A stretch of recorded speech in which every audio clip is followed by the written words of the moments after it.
School bus drivers are some of the unsung heroes of American life. People you see every day doing work that keeps our education system going. Just think of white-knuckling it in the snow with a bus full of kids. Much respect. We talked to a bus driver who loves it and loves the flexibility it brings to her life. That's today's story of the day. Support for Story of the Day comes from Pearsall Wealth Management at UBS Wealth Management USA, subsidiary UBS AG, member FINRA SIPC, 1 Broad Street, Glens Falls. Hey, I'm David Summerstein. It's Thursday, February 12th. All school buses all the time today. So first up, we check in on the transition to electric school buses to reduce carbon emissions and fight climate change. New York schools are 1 year away from being required to purchase an electric school bus when replacing an existing bus. New York State School Boards Association Chief Advocacy Officer Brian Fessler told the Capitol Press Room's David Lombardo that it's a heavy lift for districts. We have too many districts where their power provider is saying, we simply are not able to provide the level of power to your district that will be necessary for an all-electric fleet. We have some areas of the state where there simply isn't the space to line up school buses to charge. The cost of zero-emission buses is a uniform challenge. Generally, they're still running about 3 times as much as a traditional diesel bus. And yes, there's transportation aid. Yes, there's some direct state dollars. Interestingly, on the federal side, the EPA officially ended the Clean School Bus Fund. As I try to digest what we're hearing from members, I think the biggest challenge is even if a district can see step 1 or step 2 of this transition, if they see a cliff after step 2 or step 3, it's really, really hard to take that really costly step 1 and step 2. What do you want to see in most likely the budget? Because I can't imagine any changes as a standalone legislation. Yeah, I will say there have been some mostly tweaks, but collectively not insignificant adjustments to this process. Mm-hmm. The addition of a second 2-year waiver, which I think in the near term is helpful. The trade-off. How are the waivers utilized? So State Education Department just opened up that process, but it basically, there's a scoring system. If you've tried to do X, Y, Z and you face a barrier here and there and whatever, there's a point system. And if you hit over a point threshold, then you can get up to a 2-year waiver in this first go-around, a 2-year waiver on that 2027 deadline. The trade-off is it makes the back end even more challenging because the waiver doesn't extend the entire time frame. Mm-hmm. So that 2035, all diesel buses off the road date is still there. Some of the things that we've talked about are allowing for hybrid options. There needs to be more money. The amount of money that it would take school districts to transition without significant additional local taxpayer share is unrealistic. We're talking billions of dollars. Tens of billions, probably. There probably should be individual district-based transition plans and timeframes. So instead of the entire state being 2027 new purchase, the entire state being 2035 no diesel buses on the road, we can do, through NYSERDA, through different organizations, individual district fleet transition plans. That was New York State School Boards Association Chief Advocacy Officer Brian Fessler speaking with David Lombardo on the public radio show The Capitol Press Room.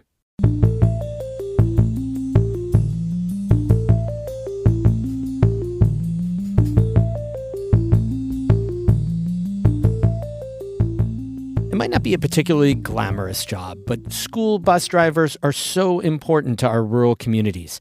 Today we hop on board with a Saranac Lake bus driver who says it's a really good job. Anna Williams-Bergen has this North Country at Work story. That's the sound of a big yellow school bus powering up. There we go. Seatbelts. Saranac Lake bus driver Rose Bardis is gearing up to hit the road. Every time you drive, you want to make sure you have your lights on and your school bus sign on and all of that. So as you're talking, she's checking the mirrors and looking all around and backing this giant bus out of this tiny garage with serious precision. Yeah, you don't want to hit the garage, because then they just make fun of you here.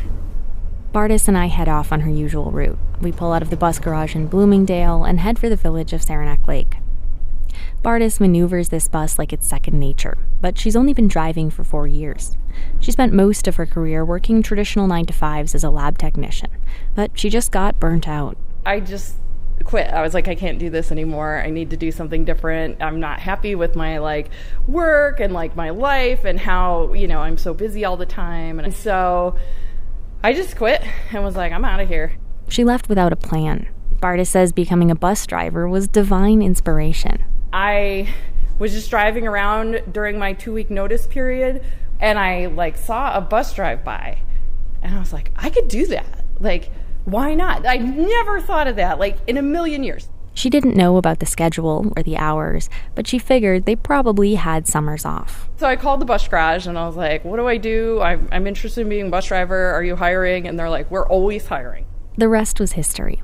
4 years in, Bardis loves the job and the life it's given her. The starting pay isn't high, but she's contracted for 25 hours a week, and she gets full-time benefits all year long, plus New York State retirement.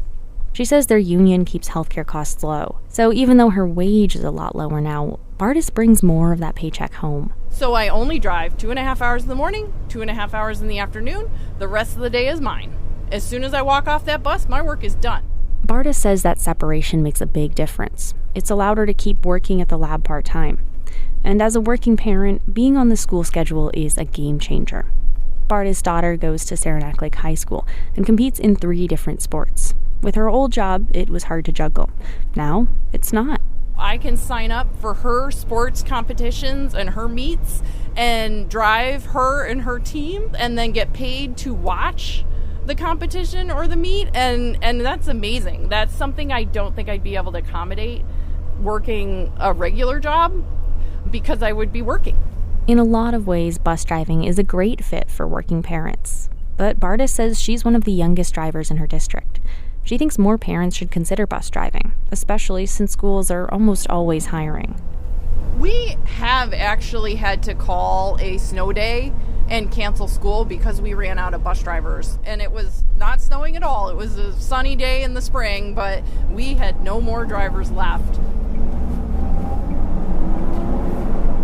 The Saranac Lake School District covers miles and miles of Adirondack roads, remote, twisty, often narrow. On this wintry day, evergreen trees heavy with snow lean in towards the road. So we're coming down this giant hill in this residential neighborhood in Saranac Lake, and the bus is so long and the hill is so tall that it almost feels like we're going down face first, like you're diving. Bardis maneuvers comfortably around tight corners and narrow streets. But other drivers, she says that's where the trouble is. You have these big red stop signs that come out when you open the door, and people don't always pay attention to those. So you have to be super aware of are they going to stop? What is going on? If they're on a bicycle, they're definitely not going to stop. So is your student getting off the bus going to get creamed by a bicycle, We reach the top of a hill on a snowy, tree-lined road outside the village. Here's one of my stops. And if I were to stop, I would turn on my master flasher, which allows me to use my amber lights and my red stop signs. And then I would turn on my ambers as I'm approaching the stop. And then when the student is getting on, you hit the open and close, and that opens the door. And then when the student gets on the bus, I close the door, and the closing of the door deactivates the stop sign. As the doors clack shut, we turn around and head back to the bus garage. Snow is still coming down. Plows are roaming the streets trying to keep up. But kids need to get home from school, so Bardis will keep on driving.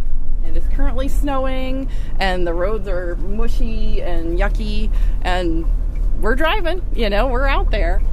Bardis says she's living the life as a bus driver, and she thinks more people should. For North Country Public Radio's North Country at Work project, I'm Anna Williams-Bergen in Saranac Lake. The story is part of North Country at Work's Next Generation project, which highlights stories from the region's young workers.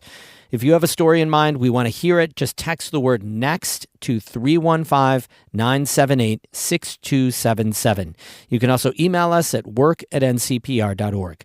Music today by Lost in Beijing of Keen and Jared Stephen Doyle of Potsdam. I'm David Summerstein, North Country Public Radio.